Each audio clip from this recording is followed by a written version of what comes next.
வாழ்க வளமுடன். நான் உங்கள் தோழி லலிதா. இன்றைக்கி நிறைய சக்ஸஸ்ஃபுல் பீப்புள் தெரிஞ்சோ தெரியாமலோ லா ஆஃப் அட்ராக்ஷனை பயன்படுத்தி இருக்காங்க. நம்ம கூட தினமும் லா ஆஃப் அட்ராக்ஷன் யூஸ் பண்ணிக்கிட்டு தான் இருக்கோம். லா ஆஃப் அட்ராக்ஷனை நிறைய செலிப்ரிட்டிஸ் பயன்படுத்திக்கிட்டு இருக்காங்க. அது அவங்களுக்கு மிகப்பெரிய சக்ஸஸையும் கொடுத்துருக்கு. அதில் ஒருத்தர் தான் விஜய் சேதுபதி. தனது இன்டர்வியூவில் அவர் பிரபஞ்சத்தை பற்றியும் லா ஆஃப் அட்ராக்ஷன் பற்றியும் பாசிட்டிவ் அஃபர்மேஷன்ஸ் பற்றியும் நிறைய பேசியிருக்காரு. அவரோட பேச்சை டீப்பாக கேட்டால் உண்மையாகவே லா ஆஃப் அட்ராக்ஷன் தான் எல்லா சக்ஸஸுக்கும் காரணம்னு சொல்கிற மாதிரி இருக்கும். இந்த வீடியோவை ஸ்கிப் பண்ணாமல் முழுசாக கேளுங்க. என் வாழ்க்கையில் மேஜிக் நடந்திருக்குன்னு ரொம்ப பூரிப்போட தான் தன் அனுபவத்தை அவர் ஷேர் பண்ணியிருப்பார். மக்கள் செல்வன்னு எல்லோராலும் கொண்டாடப்படுற விஜய் சேதுபதி 16 வயசுலேயே சினிமாவுக்கு வரணும், நடிக்கணும்னு ஆசைப்பட்டார். 16 வயசுலேயே நிறைய ஆடிஷனுக்கு போயிருக்காரு. எல்லாரும் ரிஜெக்ட் தான் பண்ணியிருக்காங்க. அப்புறம் போக போக salesman, cashier, phone booth operator அப்படின்னு இப்படி கிடைக்கிற வேலையெல்லாம் பார்த்து ஃபேமிலிக்கு ஹெல்ப்பாக இருந்திருக்காரு.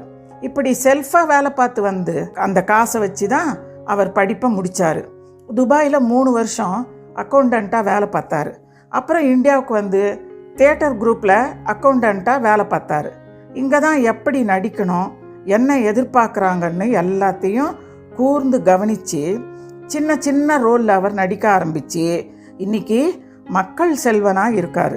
இங்கே இன்ட்ரெஸ்டிங்கான விஷயம் என்னென்னா, விஜய் சேதுபதி துபாயில் ஒர்க் பண்ணிட்டு இருந்த டைமில் அன்றைக்கி டியூட்டி முடிச்சுட்டு ஆல்ஃபா ஹாரி ஸ்ட்ரீட்டில் போயிட்டு இருந்திருக்காரு. அங்கே ஒரு எலக்ட்ரானிக் ஷாப்பில் டிவியில் கார்ட்டூன் ஓடிக்கிட்டு இருந்திருக்கு. லாரல் அண்ட் ஹார்டி அப்படிங்கிற கார்ட்டூன் அது. அந்த கார்ட்டூனில் வர ஒரு கேரக்டர் ஐ ஆம் எ பேர்டு, ஐ ஆம் எ பேர்டு, நான் ஒரு பறவை, நான் ஒரு பறவைன்னு சொல்லிக்கிட்டே இருந்திருக்கு. உடனே அவர் பறவையாக மாறிட்டார். இந்த சீன் விஜய் சேதுபதியை ரொம்பவே இம்ப்ரெஸ் பண்ணியிருக்கு. இங்கே தான் அவரோட வாழ்க்கையின் திருப்பமே ஆரம்பிச்சிருக்கு. இதை பார்த்ததுமே விஜய் சேதுபதியின் மனசில் பெரிய தாக்கம். சரி, நாமளும் இதை பண்ணலாம்னு தொடர்ந்து 2 வருடங்களாக தனக்குள்ளே நான் ஒரு நடிகன், நான் ஒரு நடிகன்னு சொல்லிக்கிட்டே இருந்தார். நைட்டு தூங்க போகிறதுக்கு முன்னாடி தினமும் நான் ஒரு நடிகன்னு சொல்லிக்கிட்டே இருந்தார். கொஞ்ச நாளைக்கு அப்புறம் இன்னும் கொஞ்சம் டீட்டெயில்டாக மாற்றி நான் ஒரு நல்ல நடிகன், நான் ஒரு நல்ல நடிகன்னு சொல்லிக்கிட்டே இருந்தார். இதை ஏன் சொன்னாருன்னு அவருக்கே அப்போ தெரியலை. தான் லா ஆஃப் அட்ராக்ஷனை தான் யூஸ் பண்ணுறோம்னு தெரியாமலே பண்ணிக்கிட்டு இருந்தார். துபாயில் வேலையை முடிச்சுட்டு கல்யாணத்துக்காக சென்னை வந்த விஜய் சேதுபதிக்கு கல்யாணத்துக்கு அப்புறம் பெருசாக வேலை எதுவும் செட் ஆகலை. அப்போ தான் தியேட்டர் குரூப்பில் அக்கௌண்டண்ட்டாக வேலை பார்த்து நடிப்புக்குள்ளே வந்து இன்றைக்கி அவர் ஆசைப்பட்ட மாதிரியே மக்கள் செல்வன்னு பட்டம் வாங்குற அளவுக்கு நல்ல ஒரு நடிகனாக மாறி இருக்காரு. உங்களுக்கு ஒன்று வேணும்னா அதை அடையிறதுக்கு இந்த மொத்த பிரபஞ்சமுமே உதவி பண்ணும். இந்த வரிகள் தான். எந்த வரி? உங்களுக்கு ஒன்று வேணும்னா அதை அடையிறதுக்கு இந்த மொத்த பிரபஞ்சமுமே உதவி பண்ணும். இந்த வரிகள் எந்த புக்கில் படிச்சிருக்கீங்க? ஆல்கெமிஸ்ட்டுங்கிற புக்கில் பாவ்லோ கோவ்லோ சொல்லியிருப்பார். இந்த வரிகளை கேட்குறப்பெல்லாம் ஒரு பாசிட்டிவ் வைப் வரும். இந்த வரிகள் விஜய் சேதுபதியோட லைஃப்பில் உண்மையாகவே பலிச்சிருக்குன்னு சொல்லலாம். 16 வயசில் அவர் கண்ட அந்த கனவை அடைய வைக்க துபாயில் இருந்த கார்ட்டூன் சேனலில் இருந்து சென்னை தியேட்டர் குரூப் வரைக்கும் உதவி பண்ணியிருக்கு. துபாயில் தான் அவரோட வாழ்க்கை மாறணும்னு பிரபஞ்சம் முடிவு பண்ணியிருக்கு. நீ உண்மையாகவே நல்ல நடிகன் தான்னு அவர் ஆசைப்பட்டதை அவருக்கே கொடுத்துருச்சு. யூனிவர்ஸோட ப்ராசஸை நாம் நம்பணும். 16 வயசில் கிடைக்கலன்னா காலத்துக்கும் கிடைக்காதுன்னு இல்லை, கிடைக்கும். அதுக்கு டைம் ஆகும். நம்பிக்கை தான் வாழ்க்கை. நம்பிக்கையை பொறுத்து தான் எல்லாமே இருக்குது. பிரபஞ்சத்தை நம்புனா, லா ஆஃப் அட்ராக்ஷனை நம்புனா கிடைக்க வேண்டியது எதுவோ அது சீக்கிரமே கிடைக்கும். நான் ஒரு நடிகன்னு தூங்க போகிறதுக்கு முன்னாடி லா ஆஃப் அட்ராக்ஷன்னா என்னன்னே தெரியாமல் சொல்லிக்கிட்டு இருந்தார் விஜய் சேதுபதிக்கு. கொஞ்சம் வருடங்களிலேயே சினிமாவில் நடிக்கிற வாய்ப்பு கிடச்சிருக்கு. தெரியாமல் செஞ்சதுக்கே இவ்வளவு நல்ல ரிசல்ட்டுன்னா அப்போ தெரிஞ்சு லா ஆஃப் அட்ராக்ஷனை பற்றி முழுசாக கற்றுக்கிட்டு செஞ்சால் எவ்வளவு பெட்டரான ரிசல்ட் கிடைக்கும்னு யோசிச்சு பாருங்க. இன்னொரு இன்டர்வியூவில் விஜய் சேதுபதி பிரபஞ்சத்தை பற்றி நிறைய விஷயங்கள் சொல்லியிருக்காரு. ரொம்ப ஆழமான வரிகளாக அது இருக்கும். நீங்கள் என்ன ஆசைப்பட்டீங்களோ அதை கொடுக்க யூனிவர்ஸ் ரெடியாக இருக்குது. உங்களுக்கு அது வரலன்னா உங்ககிட்ட தான் பிரச்சனை, யூனிவர்ஸ் கிட்ட கிடையாது. பிரபஞ்சம் கொடுக்கறதுக்கு எப்போவுமே தான் தயாராக இருக்கும். நீங்கள் கேட்டதும் இன்னும் கிடைக்கலனா நீங்கள் ப்ரிப்பேர் ஆகலைன்னு அர்த்தம். பிரபஞ்சத்துக்கு பாரபட்சம் எல்லாம் பார்க்க தெரியாது. இவரோட மகன் இவர், ஸோ இவருக்கு தான் நாம் வாரி வழங்கணும் அப்படியெல்லாம் பிரபஞ்சம் பாரபட்சம் பார்க்காது. யாராக இருந்தாலும் பிரபஞ்சத்துக்கு குழந்தைங்க தான். அவங்களோட ஆசையை நிறைவேற்றத்தான் பிரபஞ்சம் வேலை செஞ்சுக்கிட்டே இருக்குது. ஒரு விஷயம் நமக்கு கிடைக்கலன்னா நம்மக்கிட்ட தான் ஏதோ பிரச்சனை, நம்மளை தான் நாம் முதல்ல கவனிக்கணும். இதுதான் அவர் முதல்ல சொன்ன வரிகள். பிரபஞ்சம் பாரபட்சமே பார்க்காம எல்லோருக்குமே எல்லாத்தையும் அள்ளி கொடுக்க தயாராக இருக்குது. ஆனால் நாம் சின்ன சின்ன தவறுகள் செய்கிறோம். அந்த தவறுகள் பெரிய விளைவை கொடுக்கும்னு தெரியாமல் பண்ணுறோம். சிம்பிளாக சொல்லணும்னா, பிரபஞ்சத்துக்கிட்ட இருந்து வேணுங்கிறதை அடைய லா ஆஃப் அட்ராக்ஷனை யூஸ் பண்ணணும். இது உண்மையா பொய்யா? சரி, ட்ரை பண்ணி தான் பார்ப்போமேன்னு எல்லாரும் முதல்ல இதுக்குள்ளே வராங்க. சரி, ட்ரை பண்ணுவோமேங்கிற அந்த எண்ணத்திலேயே ஒரு சந்தேகம் இருக்குது. இதை நம்பலாமா வேண்டாமா அப்படின்னு இருக்கிற அந்த கன்ஃபியூஷன் தான் ஒரு கரும்புள்ளியை உருவாக்கி லா ஆஃப் அட்ராக்ஷனை வேலை செய்ய விடாமல் தடுக்குது. பிரபஞ்சத்துக்கு எல்லாருமே குழந்தைங்க தான். எல்லாருக்கும் வாரி வழங்க அது ரெடியாக இருக்கும். பாரபட்சம் பார்க்காம வாரி வழங்கும். இன்னொரு மேடையில் விஜேஎஸ் சிந்தனைகளை பற்றி பேசியிருப்பார். பிரச்சனை வெளியில் இல்லை, உள்ளதான் இருக்குது. சிந்தனைகளில் மாற்றம் நிகழ்ந்தாதான் வாழ்க்கையில் மாற்றம் நிகழும். வெளியில் இருந்து வானத்திலேருந்து ஏதோ ஒன்று வந்தெல்லாம் உங்களை காப்பாற்றி மேலே கொண்டு வராது. இந்த வரிகளை நாம் கவனித்தோம்னா நம்ம சிந்தனை தான் நாமங்கிறத விஜேஎஸ் சொல்லியிருக்காரு. அதாவது நாம் என்ன நினைக்கிறோமோ அதுவாக தான் நாம் ஆவோம். நாம் சிந்திக்கிறத தான் நாம் ஈர்ப்போம். நல்லதை சிந்திச்சா நல்லதை ஈர்க்க முடியும். அதுவே நெகட்டிவான விஷயங்களை மட்டுமே சிந்திச்சா அதை தான் நாம் ஈர்க்கவும் செய்வோம். சிந்தனை மாறினாதான் வாழ்க்கை பெட்டராக மாறும். விஜய் சேதுபதிக்கும் முதல்ல சிந்தனை தான் மாறிச்சு.